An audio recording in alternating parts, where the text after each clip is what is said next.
it. Okay. All right. Well, I think we have quite a busy agenda, so I think we'll get started and then Vice Chair Lester can join us when she arrives. And Madam Chair, just a reminder for everyone to please speak into the mic so that our audio captures. Yes, thank you. Okay, so good evening, everyone. Welcome to the July 13th meeting for the Coast Citizens Advisory Committee. Let's start with roll call. Madam Clerk. Thank you. Committee member Annette Watson. Michael Toe. Here. Dean Fisher. Dicky Fernandez. Here. Rosemarie Chora. Present. Daniel Baum. Judith Gilo. Present. Cindy Brenneman. Present. Jeff Arbor. Vice Chair Sue Lester. And Chair Elodie Katz. Present. Thank you. Okay, we'll open it up to public comments. No one is here. Did anyone send anything? Nothing written, Madam Chair. Okay, all right.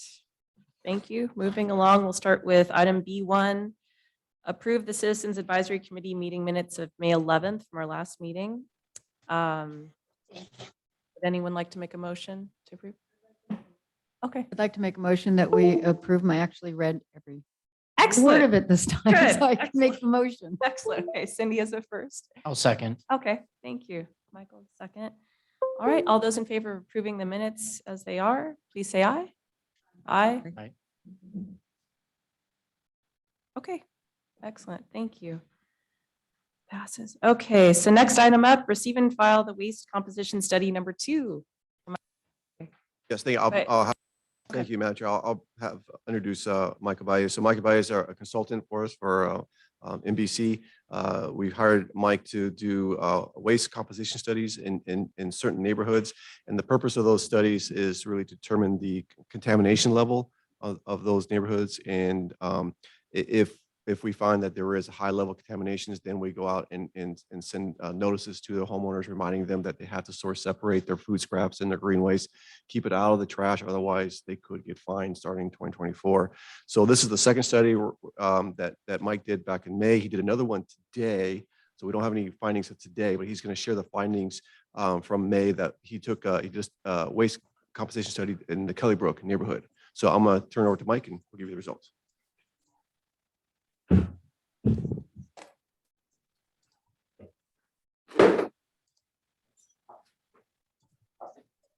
Thanks, Scott. Hi, everybody. I'm Mike Ballier, and I have been doing consulting and waste composition studies since 1991, not to date myself, but I was around when AB 939 was the big new thing. Now we have SB 1383. So again, when we do a composition study, we take an entire truck, dump it, lay out a grid pattern. We have a bucket loader come and spread the material flat, and we set out cones and set out a grid, and then we just use a dice and say, okay, we're going to pick this random grid until we have a 200 to 250 pound sample, which is what the state requires to extrapolate, because it would take several days to go through an entire 11-ton load of garbage. So in this study, we looked at the Killabrook Irish Streets area.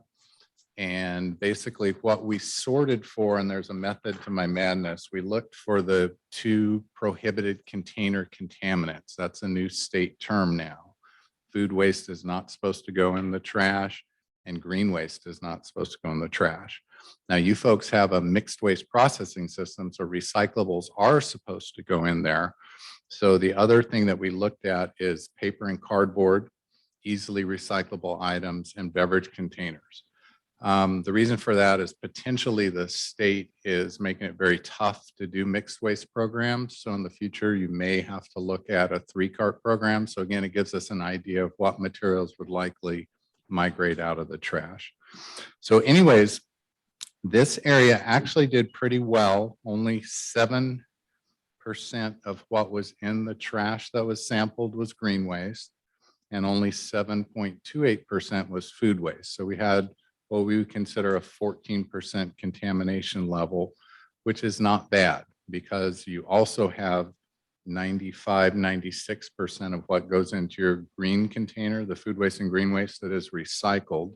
And the state goal is 75% of your organic waste being recycled.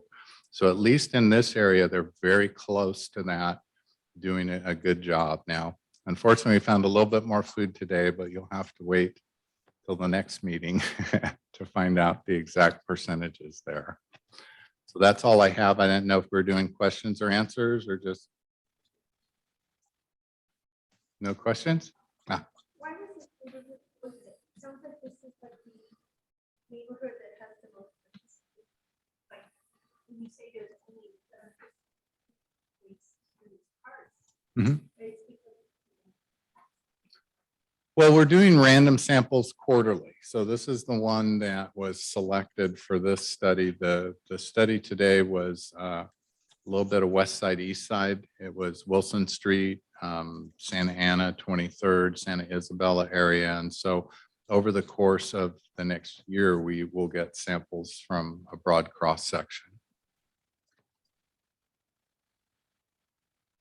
All right, thank you. And I actually had a couple questions. I'm Okay. sorry. So I thought the pictures were so helpful. Thank you for documenting everything. Oh, sure. Out. And I did notice there was quite a bit of green waste that seemed like it might be from one particular house, it said. Yeah, it looked almost like palm, which is a contaminant, but it's not. It was like a yucca or something that they could process with the green waste. I see. But that's the challenge with the random sample. You don't really get to pick and choose where you sample from. It's whatever area. So one of the areas was, a green waste. So from- potentially it could have even been a better. Potentially, but overall, looking at the pile, and again, I gave a big picture so you can zoom in on that. It's high resolution. There was a bit of green waste. It didn't appear we had an unrepresentative sample. And then I just wanted to double check with SB 1383, the 75% recycled, the 14% that isn't, they're still not compliant. Well, 75% of the organic waste they want to keep out of the landfill. Right. So right now you have a food waste, green waste program where 95, 96% of what goes in there is green waste, food waste, and it's kept out of the landfill. Then the 14% that we found here, if you add those two together, you're still pretty close to 75% overall. Now, again, that's just that route. Some routes may not be. But if we could get everyone down to that level. Everyone of could get to that contaminant. level, you'd be in good shape. Okay. And then also I was just thinking as we might be migrating to the 3-cart system that you mentioned, are we noting, I was just curious, like that you dissected into like things that might have been recyclable at one time, but that are actually treated as trash because the market has changed. Are we Well, noting like if people are cleaning out their recyclables at this point, even though it's mixed waste, are they recycled? Are they able to be recycled? Or are we It's- noting anything of that nature? Yeah, again, what I characterize as the trash were items that CRNR employs a lot of technology and air handlers to blow lightweight paper waste. And so they're able to recover some of the stuff that is frankly not material I think people would separate. So again, the obvious ones are cardboard and paper, beverage containers. We also did aluminum foil, bimetal cans, the things that people were likely to do. And again, that's the purpose for that is to see, hey, if you have 2 trash cans now, about how much would you be putting in a recycling container to say, hey, maybe I only need 1 trash can. So that's kind of the reason I was doing that separation. All right. Thank you. Oh, President Newton, sorry. Thank you. Thanks, Dickie. Your hand, Bob. Sorry. Yeah, it took me a while to figure out how to raise my hand. Michigan internet is probably different than California internet, but Mike, the agenda report said that this was an improvement over the previous composition study. And my question really is probably for staff. Have we done anything substantially different to educate in the way of educating the public in between those 2 studies?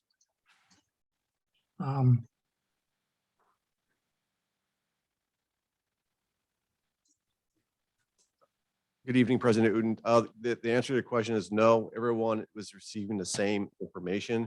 It's just for some reason, for really without any kind of explanations, the residents in Kelly Brooks just seem to adapt to the behavioral change a lot better than others. But no, there was no change in public education. So everyone received the same information.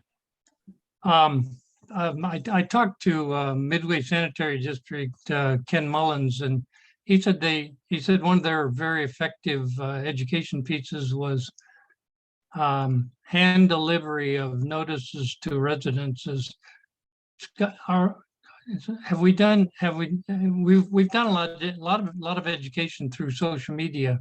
Have we done any direct handouts of materials? Well, yes, we have, we've included information in our newsletter. We also did a cart-to-cart outreach where staff and CNR would walk the neighborhoods and actually lift the lids. And if they saw the trash was contaminated, we'd put a notice on their carts.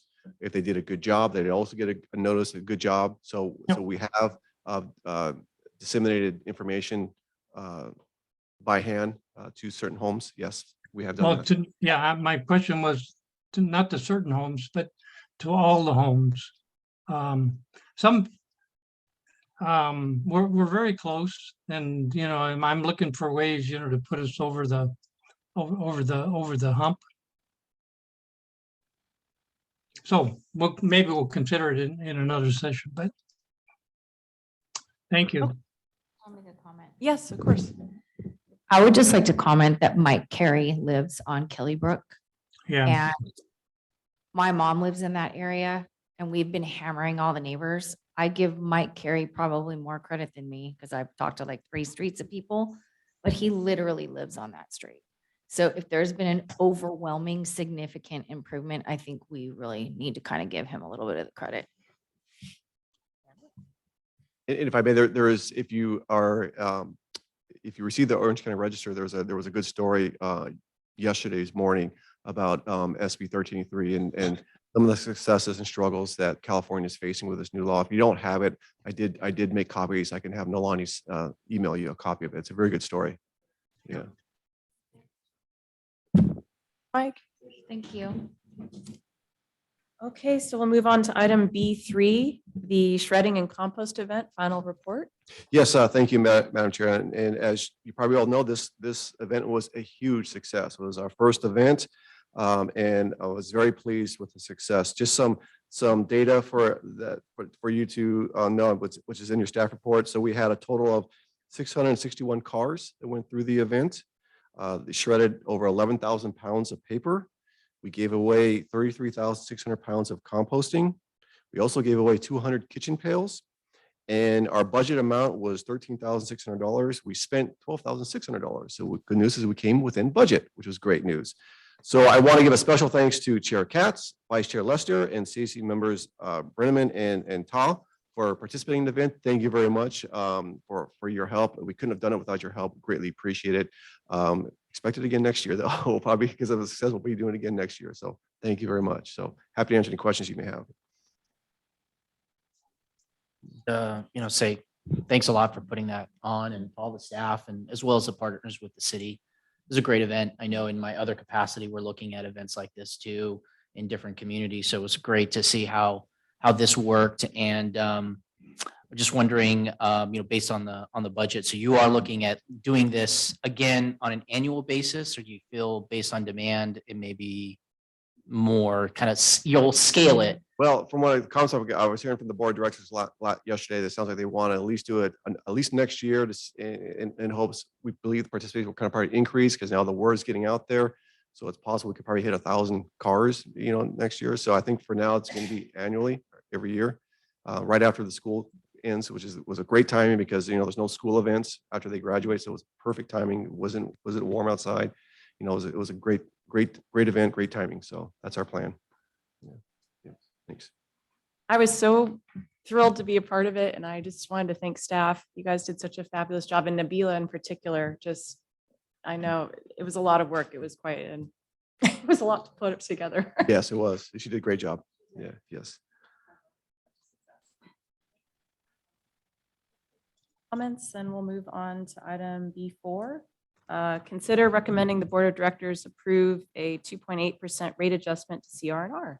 Thank you, Madam Chair. Like, since we don't have handouts or laptops or anything and I'm late and all my notes are at home, can we put the stuff up there so we can read along with you? You want the staff report up? Yeah. Yes, yeah.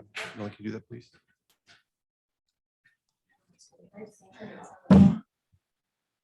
Okay, so as you are probably aware, for the past several months, we've been negotiating with CR&R on an amendment contract to help comply with SB 1383.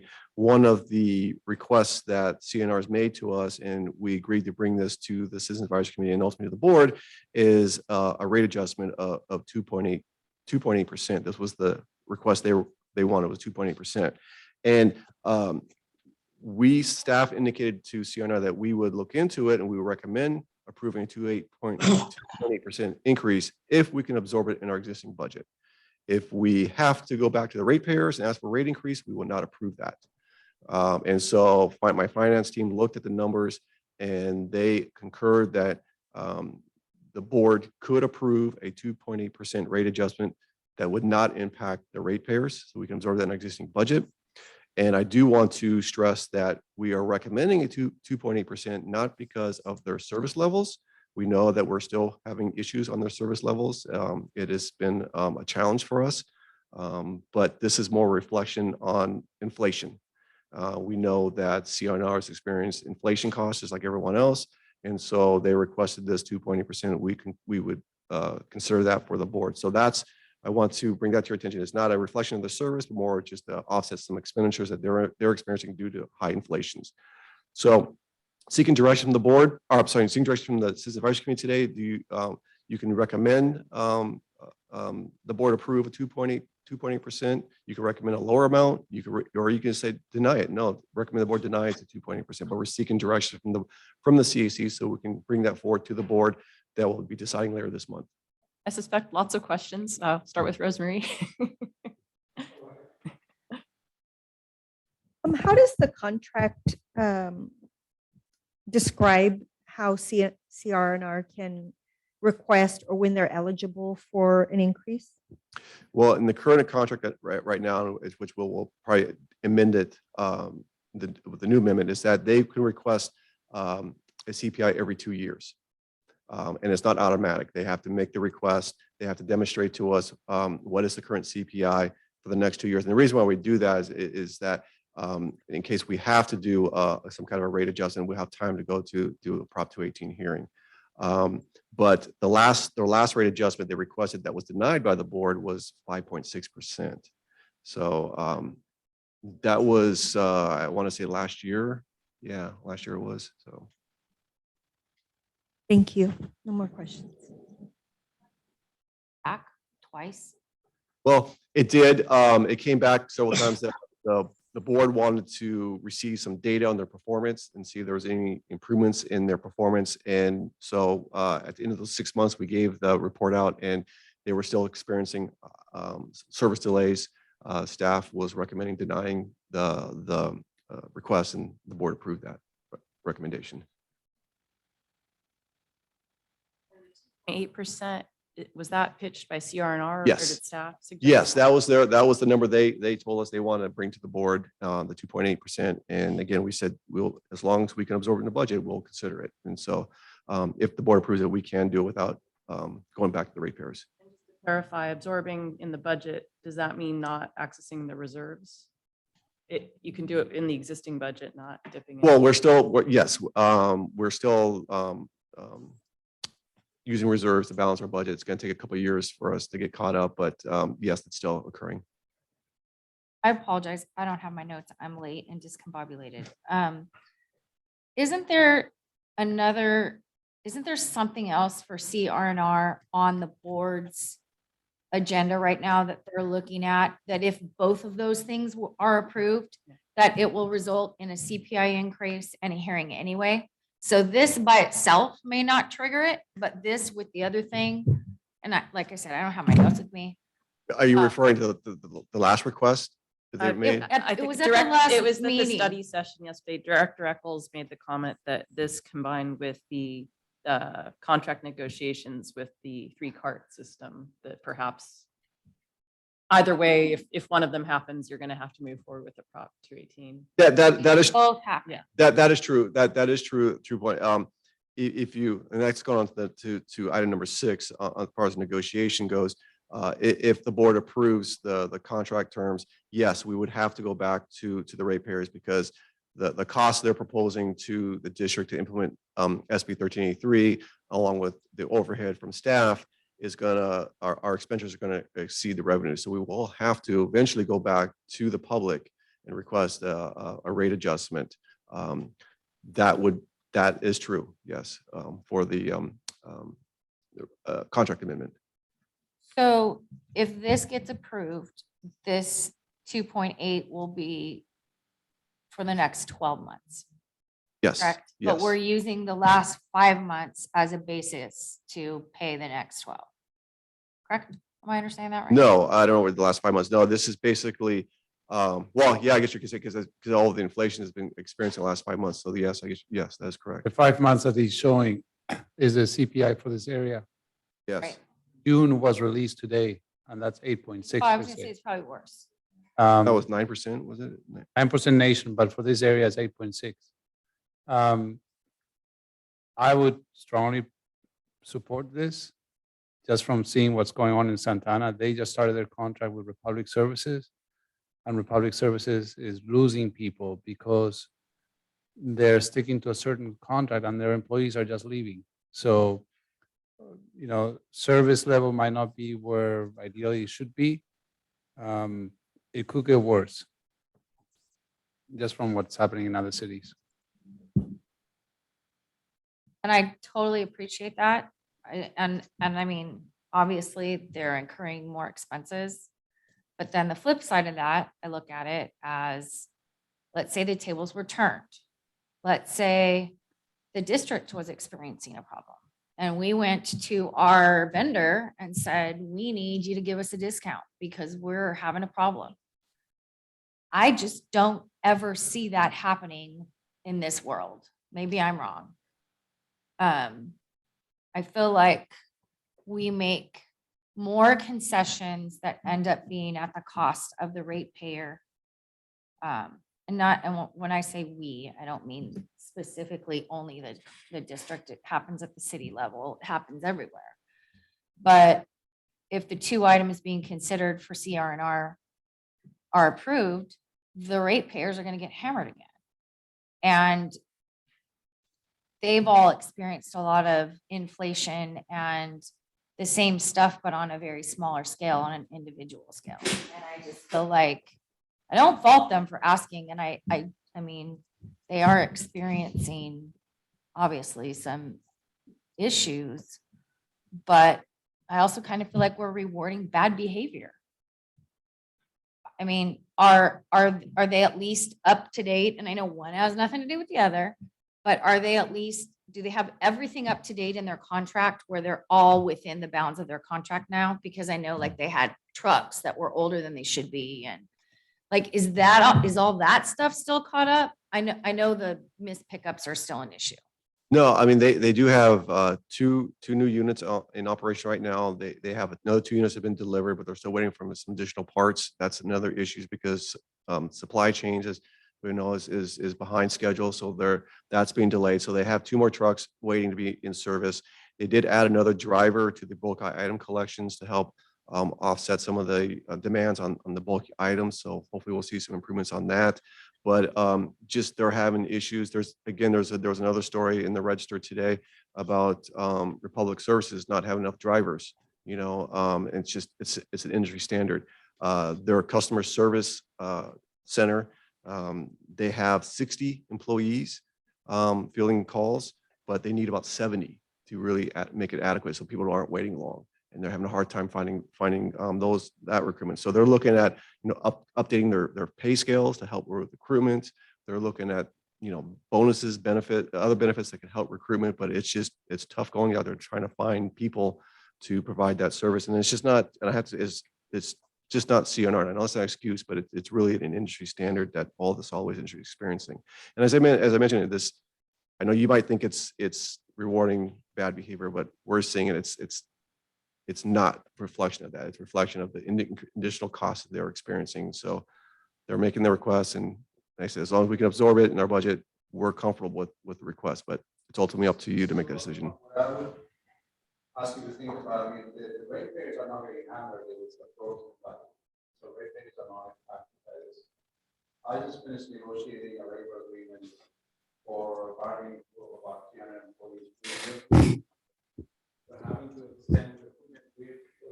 We're not attractive enough anymore to potential employees.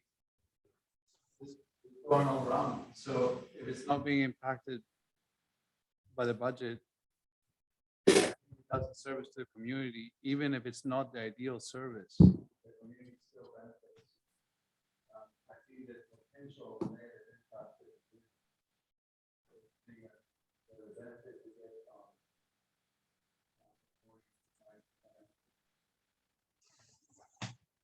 Thank you. Rosemary, did you have a comment? I did. I think that 2.8 is reasonable. I almost want to say it's nominal in this environment. It pains me also with the service that I know I've received, but it's part of that business environment that we're in. So I do think it's a reasonable increase. It's not excessive. And I do think that the greater protection for the ratepayers is coming in this contract that's being negotiated. That's where we need to hold the line and look at rates and service and consequences. This is, to me, very standard CPI. I just concur with that as well. And that'll be another item in discussion as well. So we'll also focus on that. I just wanted to ask real quick, just for my own education in the report where you're, if the COLA is approved, this would be the cost, but there's also a potential for savings if the recycling disposal tonnage does decrease. So does that mean there's additional savings that could be realized that, compensates for this cost too? It's Potentially. possible. Yeah, it's a potential, but recycling is such an anomaly. Sometimes it's very tough to engage, but that's what finance is projecting. Any additional comments?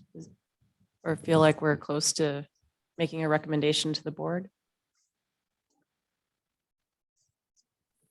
I actually did have one other question. Yeah. I know it's inflation related. It's not indicative of performance. So, but for the previous ask of 5.6, why did we tie it to performance at the time? Because we thought it was relevant, because that's why they were coming back to us is, they haven't had a rate increase in X amount of years. And so they were allowed to in their contract to do that, to ask for that request. And so we're just complying with the terms of the contract. And at the time, I mean, it has been at least 6 months, if not more, and inflation is what it is. But okay. And I'm sorry, when did we last adjust the rate, did you say? But prior to this last time, it was denied. 2 Mhm. years prior to that, it was We did, approved, yeah, and we it did was- approve it. Wasn't it like $530,000 or something? And that was just CPI. That had nothing to do with inflation. And service problems continue. That's all I'm saying. And I absolutely understand what the three of you are saying. And I do agree with you to a certain extent. But there's other trash haulers too that are looking for business, so.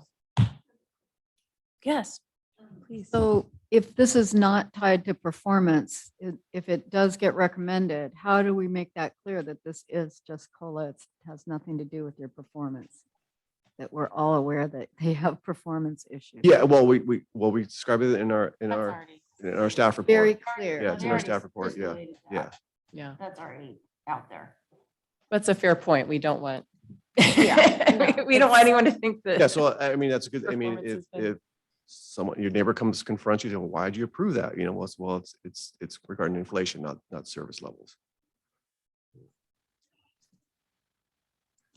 So staff is looking for a motion.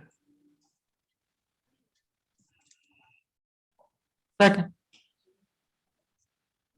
Further discussion before we vote? Okay, all those in favor of recommending that the Board of Directors approve a 2.8% rate adjustment, say aye. Aye. Opposed? Aye. All right. Nay. No, I don't know. Okay. I don't think I've ever opposed anything. Okay. Thank all you. right, thank you. Okay, item B5, we're going to consider appointing one Citizens Advisory Committee member to the Solid Waste Ad Hoc Committee. Yes, Manager. So the Solid Waste Ad Hoc Committee consists of 2 board members and 2 CAC members. Right now, Chair Katz is one. No, is it Chair Katz or? Yeah, Chair Katz is a representative.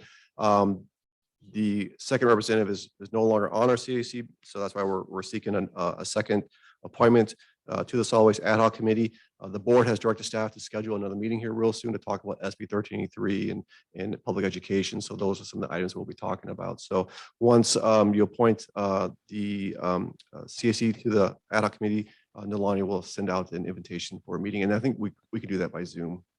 Yeah.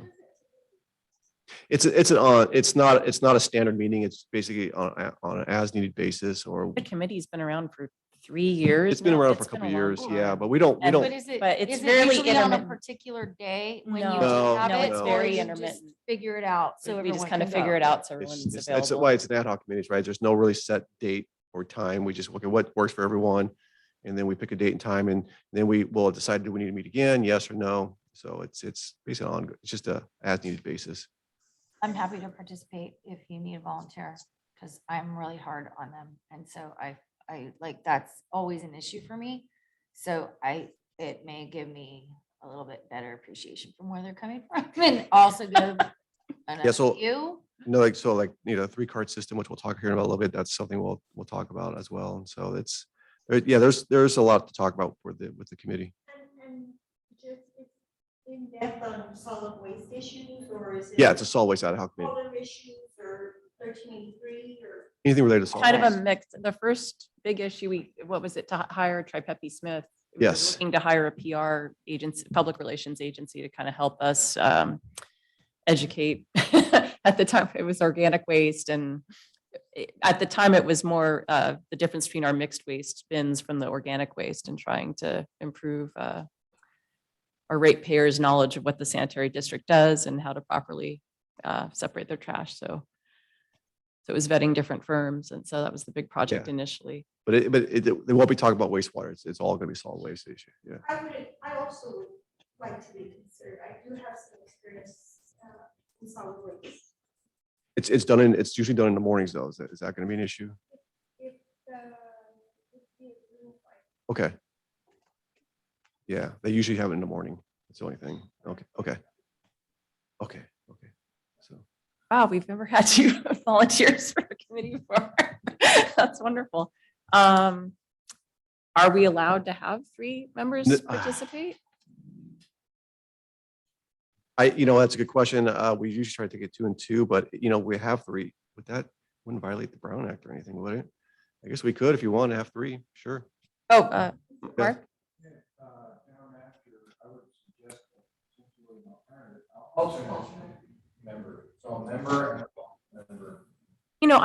I have been on it for a while. I'm happy to take a break if have some new people. Sure, that's up to you. Okay, all right. Does this need a formal vote? Yes, I think it's for the Okay. record. So for the record. All so- right. May I make the Yes, first? yes, Okay, so I propose, I'd like to make a motion that I will step down from the solid waste, or maybe propose being an alternate, and that committee member Chora and committee Vice Chair Lester be appointed to the solid waste ad hoc committee. Second. Thank you, Michael. Okay. All those in favor, say aye. Aye. Any opposed? No? Okay. Excellent. Thank you, everyone. Thank you. Oh, good. Well, no, okay. So item B6, we will provide comments and suggestions to contract negotiate. Oh, this is tying into the previous Yes. point. Yes. Yes, thank you, Madam Chair. So as I mentioned earlier, staff has been meeting with CNR for the past 5 months on negotiating an amendment to the contract as it stipulates to SB 1383. You can see in your staff report what we call the deal points, what we agreed to so far. Ultimately has to still be approved by the board of directors. A couple things I just want to bring to your attention. Obviously, the 3-cart system. Yes, we will be recommending a 3-cart system. So that means we'll be officially source separating all our materials. And how that would work is, as you know, a lot of people, they'll have two, excuse me, sorry about that. A lot of people will have 2 mixed waste carts and 2 organic carts. So the idea is that if they have 2 mixed waste carts, we're going to take one away and we're going to replace that with a 90-gallon blue cart. Okay. If they just have 1 mixed waste cart, then they're going to get a blue cart. Right. And that's where they're going to separate their recyclables. So they'll put their glass, aluminum, tins. Most importantly, they're going to put their paper and cardboard in there because that is now considered organics. And because we're mixing that with the trash, it's getting contaminated and you can't use it. You can't recycle it. So it goes to the landfill.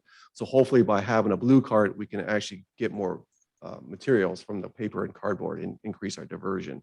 So there will have to be this is a behavioral change in the public. So we're going to have to do a lot of outreach. And as I was mentioning to the board yesterday, what proved to be very successful before we roll out the organic recycling program is that we had town hall meetings. We had about 8 of them and they were well attended. We had like several hundred people show up to those meetings. That seemed to be very effective. We might have to do that again. So that's one thing we're going to do. We are going to recommend to the board to go to a 3-cart system. Also, I want to mention that there will be liquidated damages in the contract. And if you saw the attachments, all the liquid damages that we can apply to them to hold them accountable. That's something very new and it's very similar to what Newport Beach is doing. I also want to mention that CNR has agreed to pay half of the community survey cost, which is a recommendation by the CAC. So thank you for that recommendation. The CNR has agreed to that. That's $20,000 that they will kick in every year. And so you can see the other deal points we discussed with CNR. That now the proposed cost, and this is without overhead, meaning our costs and our programs, they're proposing $24.08, which would be $24.08 a month. What we're waiting for them right now is to do a survey with other organizations to compare where that rate stands. We definitely don't want to be on the high end and we know we're not going to be in the low end, so we could be somewhere in the middle. I think we'd be happy with that.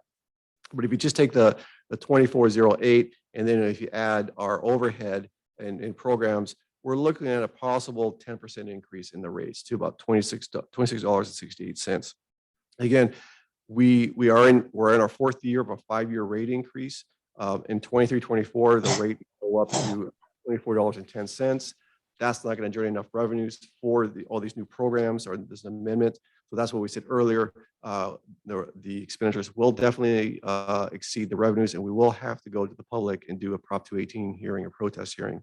So that would be in the beginning of 2023, with the anticipation of rolling out the blue cards and everything else on July 2023. So that's all of my presentation. Happy to answer any questions you have and looking for any suggestions, comments you want us to bring forward to the board.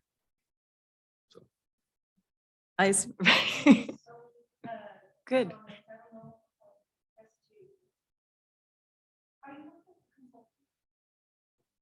On this negotiation? Yes, Mike Baye is in there and Mike's with us. On this Okay, one, so, great. yes. I wanted to talk about liquidated damages. You talked about 23 missed collections per week, but where did that number come from? That seems like such a specific number. And was that something that the hauler? Yeah, it was a number the hauler came up with, and we took back, looked at, okay, is that reasonable? And we thought it was, because we do get sometimes those complaints in a week. We're logging complaints, and sometimes we do get quite a bit. So I would also like you to maybe take a look back at some of the liquidated damages just to make sure that they're reasonable. I know I saw one for ADC for $150, and that's a violation. And Cal Recycle could fine you for a lot more than $150. So it might be $150 plus any fines or costs associated with regulatory fines that are coming your way, because 150, I think, is not enough. Under the community-wide survey, I'm really interested in what that will look like and who has control of it. I think you can generate different results based on who is producing that survey. So if I want people to be in support of something, the way I word the questions in the survey, I can get that result. So just to make sure that the district has control of that survey, especially if there's consequences to the hauler. If they generate the survey, oh, it's going to come up roses. And really, there are some significant problems. That is a very good point. That was not our intention. Basically, we've always had control of the surveys where we would engage with the Citizen Advisory Committee, the board and staff on the type of questions we want to ask the community. All we would ask from CNRs is give us a check. That's basically what we're saying. Just write us a check for 20,000. And then item number 6 for technology. You mentioned that a camera service and RFID. I've seen in other systems that camera technology has been used against the district's customers. So the hauler would produce a photo and say, hey, we dumped this cart and we serviced this cart and there's all this contamination. But when you look closely at that photo, it's just a blur. So you can't really see what the contamination is. And it might be like from, Bob's home, but there's no way to really tell that that's the home that it comes from. So to really ensure that the camera and the technology are being used to help reduce contamination, which benefits the hauler, and not that it is being used as a weapon against customers to just really go after people without proof, because that is just punitive, and I've seen it happen in the industry. So one thing that is helpful is that they're producing clear and accurate photos that document any kind of contamination. And then for the fees, I would like to see or have a better understanding of how the warnings and the tags are being documented and verified. So are they taking a photo of the cart with the notification on it? Because sometimes they'll say, well, we tagged that home and there might not have been a tag placed. And I think that's about it for now. Thank you. Okay, I have a great. few questions. Okay. Okay, so the size of the carts that we have now are 65 gallon, correct? Are there smaller carts available if people want them right now? Right now, yes. So if someone wants a smaller or a larger cart, they can receive that. So right now they're going to get a 90-gallon blue cart. Now, if they want a smaller blue cart, they can receive a smaller blue cart. If right now the 65-gallon trash cart mixed weight, or we'll call it trash carts, we're not going to switch those out unless it's being requested by members of the public. So if they have a 65-gallon cart and they want a bigger one, they can get one. If they want a smaller one, they can get that one too. Was there ever any discussion on offering smaller carts at a reduced price for people who generate less waste? I know we had this conversation before when we couldn't unring the bell because we didn't know who had what carts, and it was kind of an inherited system. But now that we're going to identify that, is that anything that anybody has discussed, or is it too big of a math problem that nobody wants to deal with?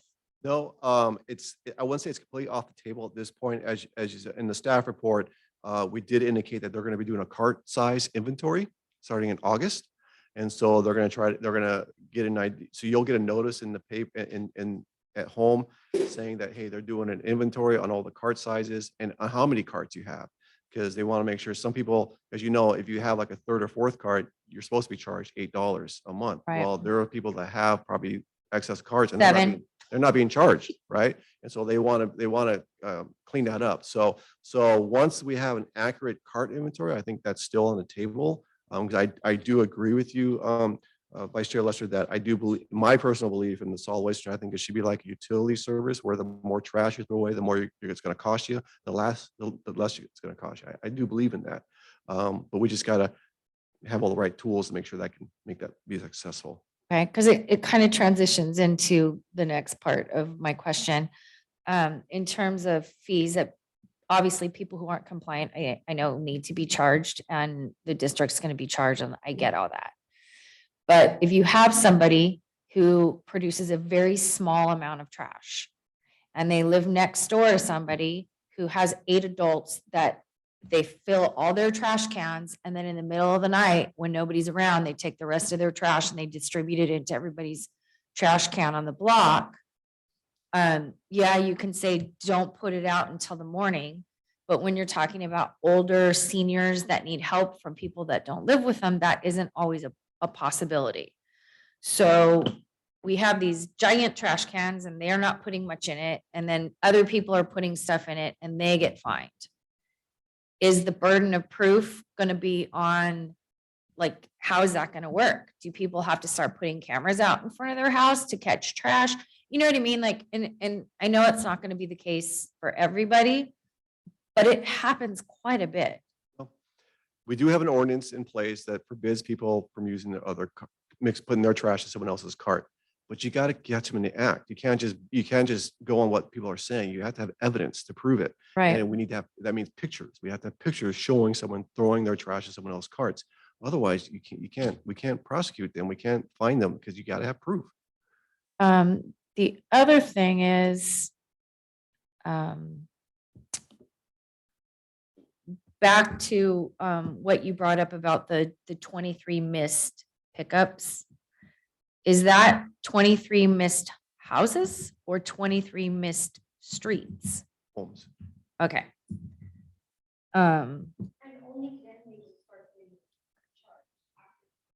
Right. Right. Okay, And so it's for a particular mixed waste or organic. Yes, correct. Separate. Correct. so this brings back one of the current problems that's still happening. If the tree falls in the woods and nobody hears it, did the tree still fall?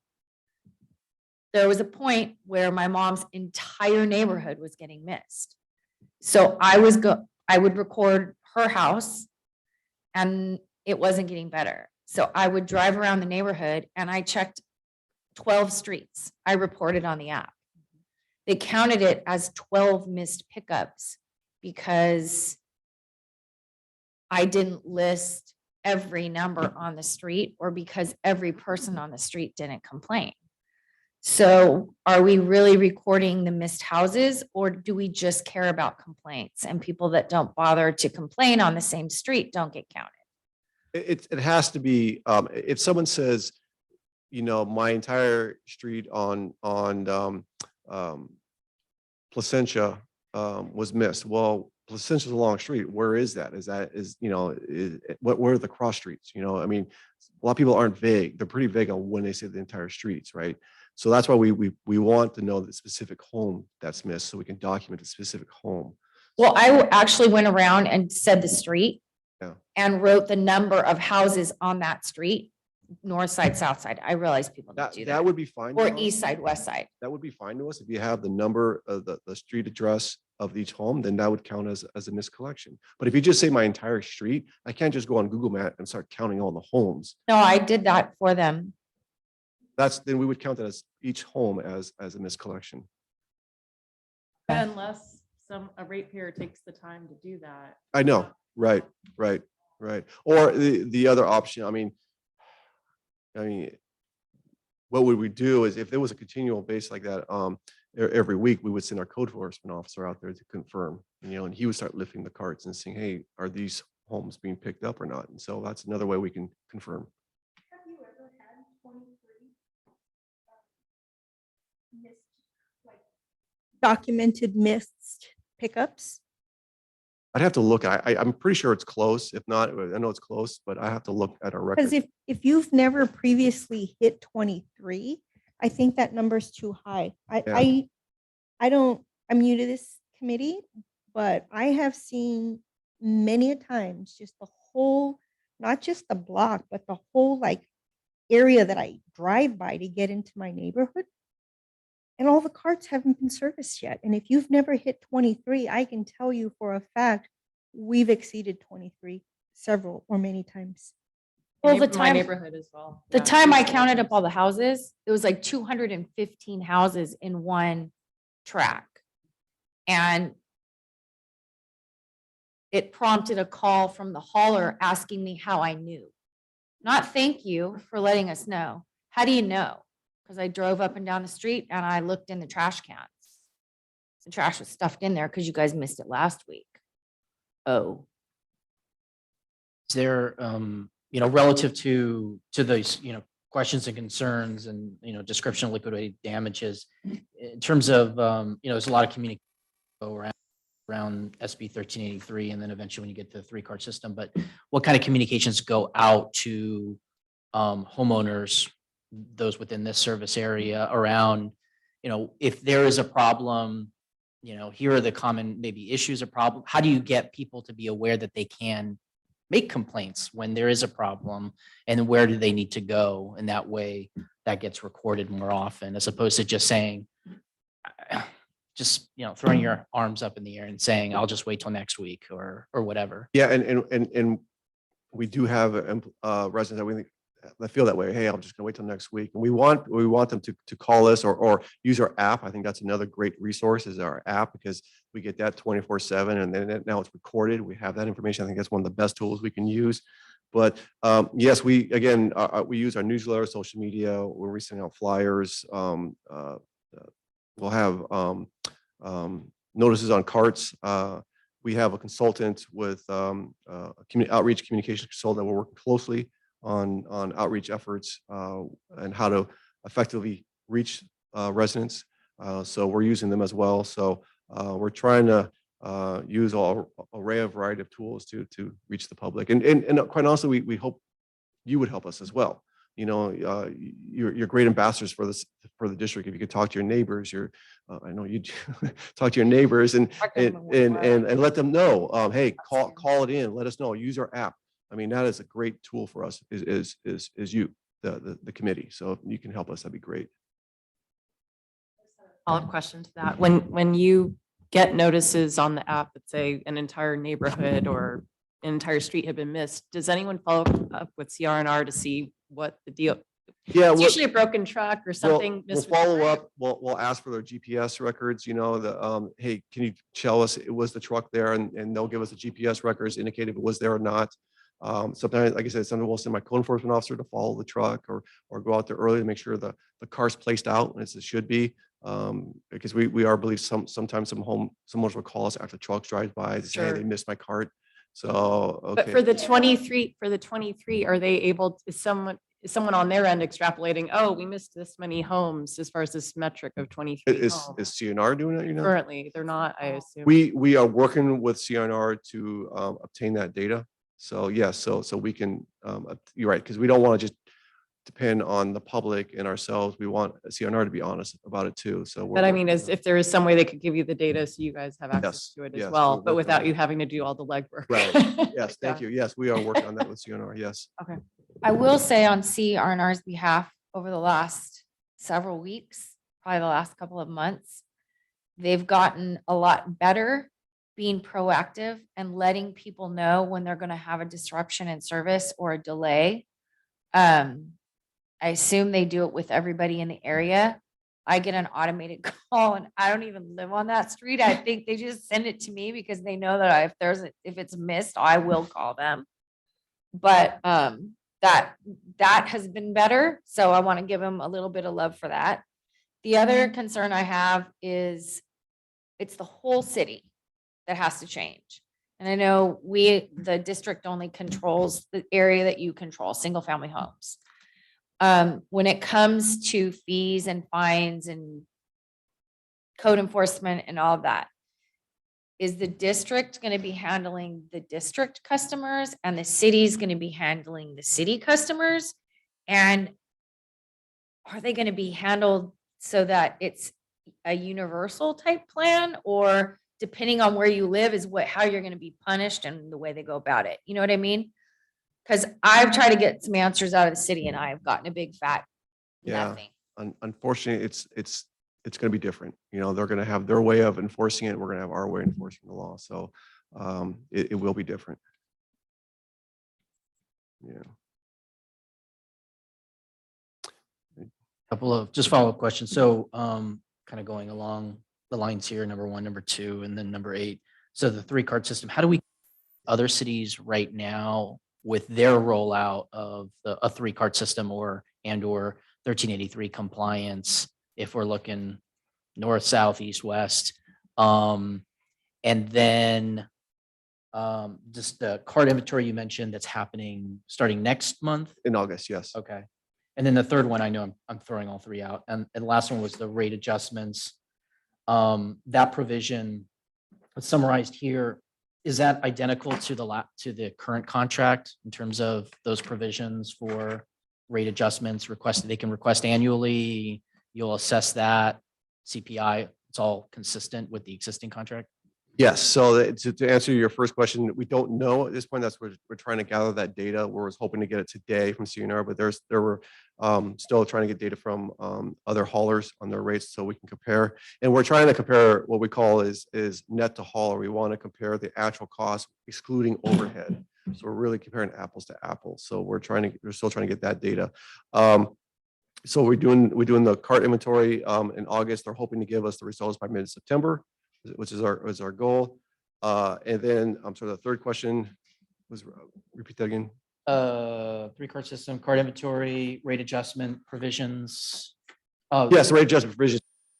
At this point, yes. So we indicated to CNR that they can make a request, but it's going to be board approval and staff recommendation. It's not going to be an automatic CPI adjustment.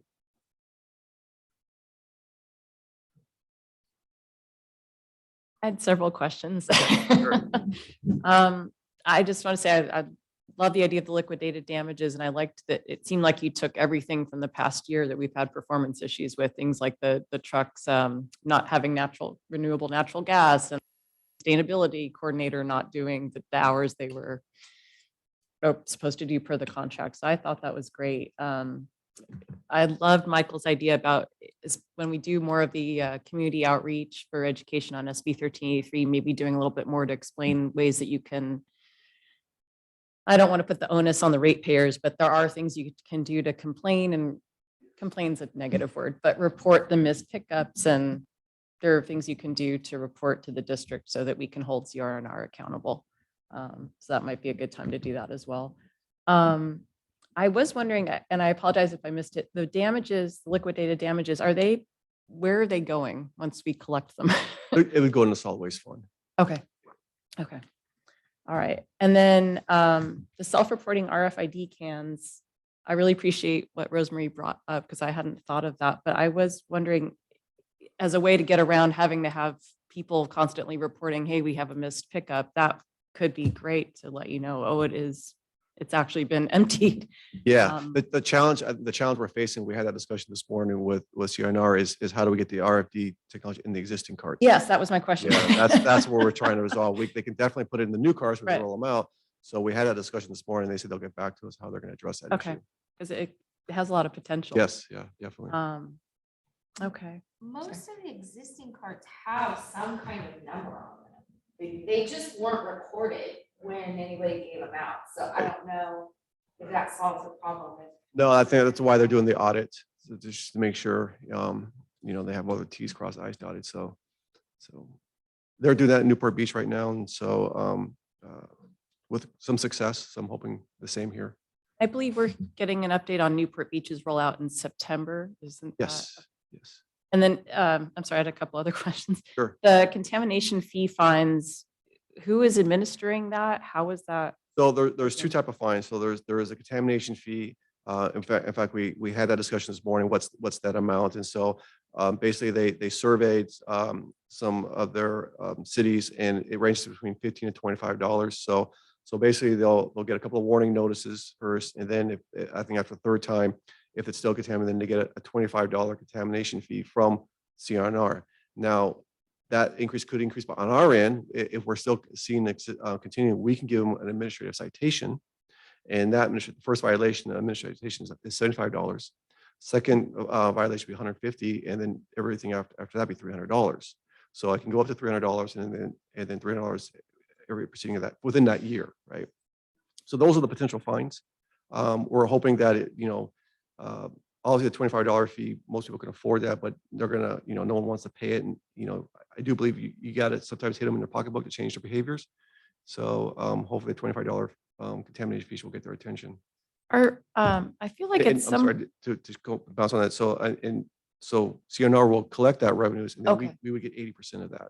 and that includes even when you jump up to the $75 tier, 150, 300, that's all CRNR. No, that's us. That's our administrative, that's our procedures. And so there's a due process. So we would be administering Yes, a bill. But the $25 contamination fee will be issued by CNR and we would get 80% of the work. And I think starting at 75, that's the ordinance that the board, Yes. okay, Yes. okay. So if you're in the lower tier, the initial CRNR is issuing that. And then once you get, Well, if it's You're a continuing, repeat then we get offender. involved, once it's continuing to really, send the message, hey, you need to change the behavior. and I assume it's not going through property taxes. These would actually be bills that we're Correct. issuing. Okay. Correct. Wow. Correct. Okay. That's a big change. Is there any sort of appeal process? Because to Sue's point earlier, last week I had a surprise. I put out my organic cart 8 a.m. a little late. I came back after running some errands and someone had very kindly dumped like a ton of cardboard in it, thinking it was, and there was like some foam as well, some packaging, and the organics truck, I dismissed them, but they just completely left behind the green waste because they thought it was contaminated. So I did put it out that morning. I mean, I did everything, but that was new and disappointing.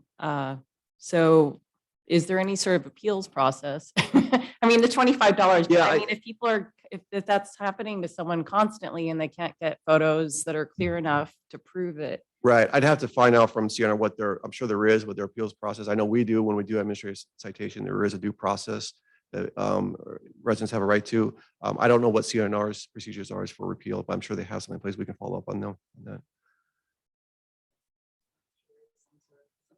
Sure. And what you're looking for, like you were saying, do you need to have a ring camera or something with video footage showing someone's putting something? in your Unfortunately, cart? we need some evidence to prove that. Do we still have locking cans? I feel like at some point we had, I We- feel like at some point we did, and I don't We remember. did, but I have to check with them. I don't know if they have an inventory on them right now. But we can follow up on that. Okay, yeah. How did that work? Did the truck driver have to actually go and unlock? No, the way that works. Does it unlock? Yeah, so the way it works, you put your trash or your recyclables in, you lock it up, and then when the truck empties it and flips it over, it just unlocks. Oh, that's so itself and cool. empties it. Yeah, so the driver doesn't have to come out to unlock the lid or anything like that. Yeah, that might be something Yeah. we should consider. Sure. I have a question about, one final question about the app and reporting, and I have brought this up before, but I haven't had to report anything because they always call me and tell me when they're gonna be in this pickup. But when you would click on the location to select the name of the street, it brought up every street in the nation that had that same name. And you try to click on the Costa Mesa one, and it wouldn't always come up, and so you click on New Jersey. But before you hit enter, it doesn't show you that. So I would get these acknowledgements that I reported Londonderry Street in New Jersey. And it's like, is there a way for the app to be filtered? So only streets within our service area come up instead of nationwide? I don't have an answer on it. I'd have to talk to staff and we have to talk to the provider and find out, but we can look into that. Yeah. I've had that happen too. Yeah. And if you try to That's a good just idea. manually type it in, it doesn't always take it. Sometimes it will, but I was trying to just not even click on anything because I was reporting trash all over the country. So I was just, But we'll look I was into just that. wondering if that got. Sure, fixed. sure. Okay. Thank you.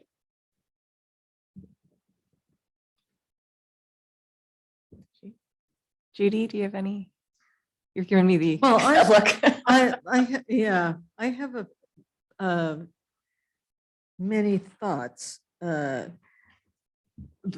Number one is that you guys have some papers, a pile of papers with very good information you're reading off. How do you get that? I think they just printed it off at home. So I read through the staff report and then made notes. Well, Is there another way to get it? When should I come in here to pick it up? Because I can't receive mail. But can you print it on your computer? Can you print, do you have a My- printer? No. I don't have a printer that's working at home, so I sent the document to the FedEx. place. Like, typo.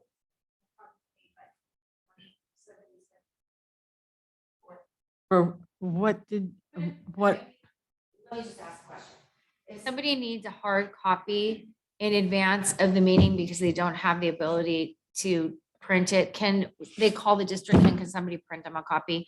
I can provide Go to that. city council meetings, they print stacks of all the different things they're going over, which we don't need to kill all those trees and print all those papers, but What we can do is we can print one up for make it available to the public, and then you can pick it up. We tried to avoid printing because, you know, we just don't want for Right. sustainability issues. So we don't want to print a whole bunch of documents. I know when we have board meetings, we do print one for the public to come in, so we can do that. We can have one available, but if you need it in advance, I mean, what we can print one for you. I'd like it early, early so you Sure. can read it and digest things. Sure. For coming to meetings. That and along with that is you were talking very casually about, well, you just put it on the computer or you just no. There and I think I represent a few other people that are like me. We'll print it for you. And I think most people in my neighborhood have no idea of what is going on. I mean, with how to report a missed pickup Well, or somebody comes and picks up your trash and I didn't know I was paying more money for a large trash can. They gave it to me. And I just assume that's my trash can. right now the rates for all the trash cans, regardless of what size you have, are all the same. That's So good. that's standard, like whatever you're being charged, everybody's being charged. So if you have a bigger can or a smaller can, it's the same for everybody. I have, because it's been delivered to me, I have 2 green waste, green top, and 2 very large cans. And I've been trying to see if one has a blue or the other has a brown top to try to figure out which one I need to use for which thing. Because mostly the top of my cans seem to be just bleached out of any color. Okay, what I can do is I'll talk to the Mike Carey and he can come out to your home if you don't mind, and we can help label some of those carts for you so that you can distinguish which one's trash and which one's organics. And there are sometimes I don't want to put a can out because it's empty. You get charged for it though. Well, you get charged for 4 carts. You have the proper amount of carts. Now, if you get, you have a 5th cart out there, we're going to charge you an extra fee. But yes, you can get you can have 2 to 4 carts and you'll still going to be charged the same rate. Okay, that's good. And thank you, because I'd like to follow through with and next meeting or before the next meeting. Well, we will print out budget or agenda for you and we'll call you when it's ready to pick up.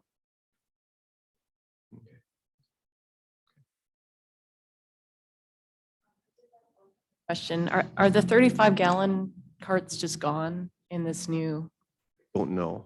Did you need a 35-gallon cart? No, I was just thinking in the past discussions about the various combinations of carts, some people, a full 90-gallon cart, that's a lot of weight. And I was just thinking maybe if they broke it up into smaller carts, or I know storage, I forget who had Yeah, mentioned that. yeah. Storage is No, also a if concern. they will have, I mean, they will have 35-gallon carts when it's available.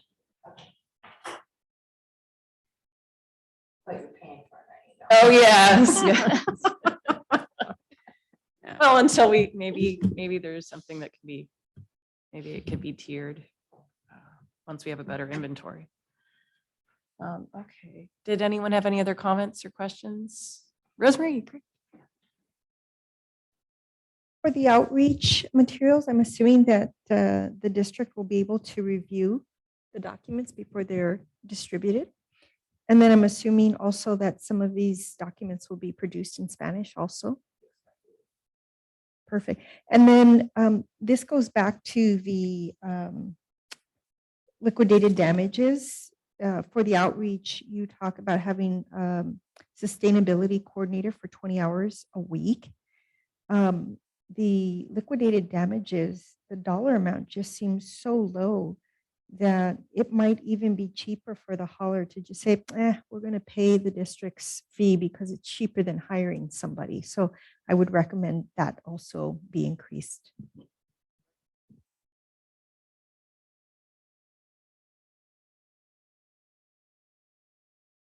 Everyone, really good comments and Very feedback. good stuff. Yes, good. Thank you. I apologize. I can't see. Is President Newton still on the line? Does he have a comment? He is, no comments.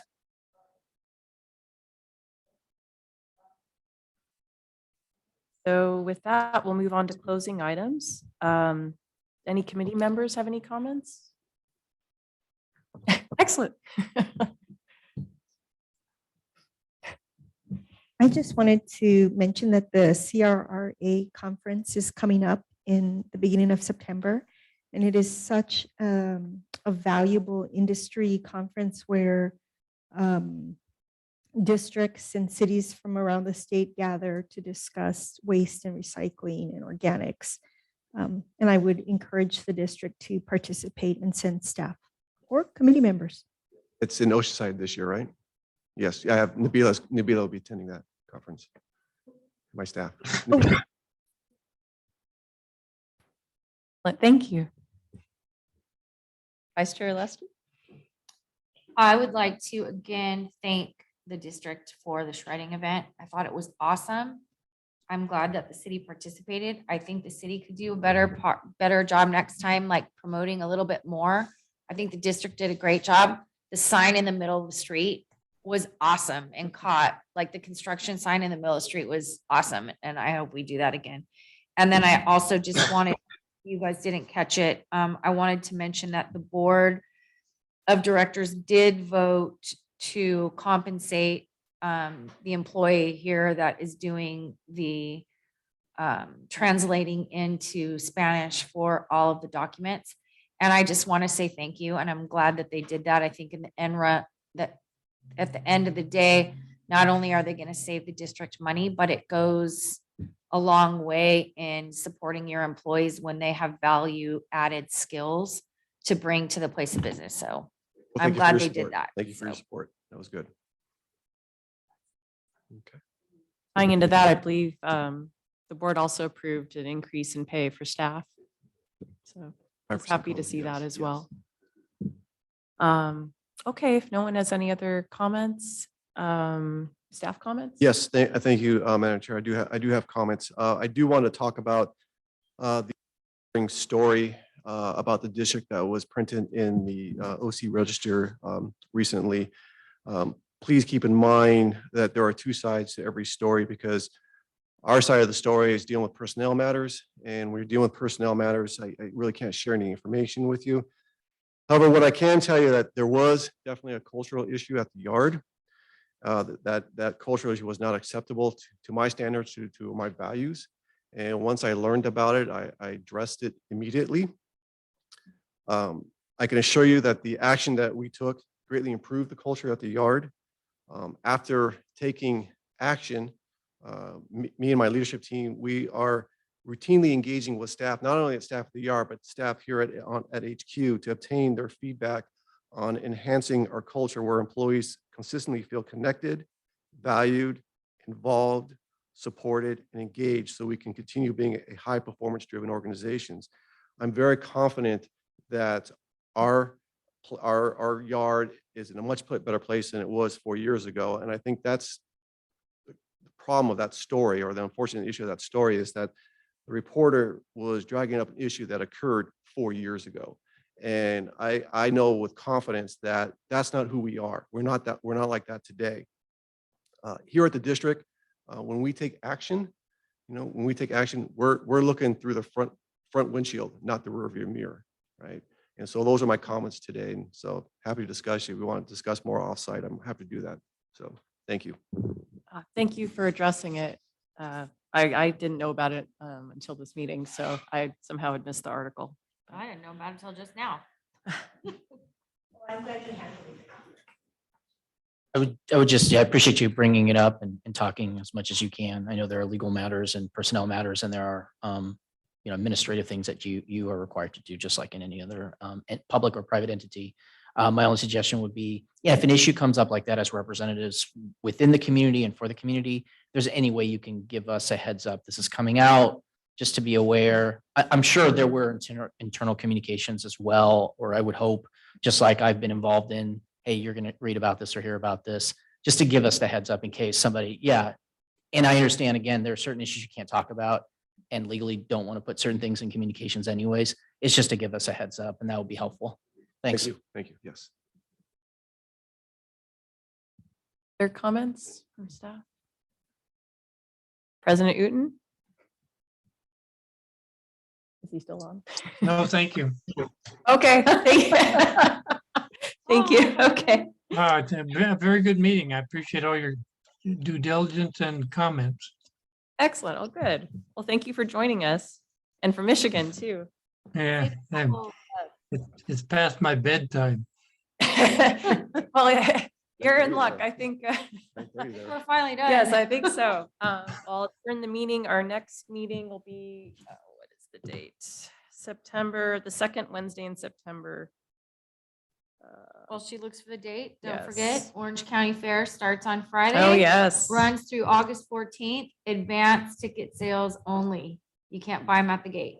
So Oh, if you're gonna go that's to good the to know. fair, buy your tickets. For 14th. Yep, our next meeting will be September 14th. All right.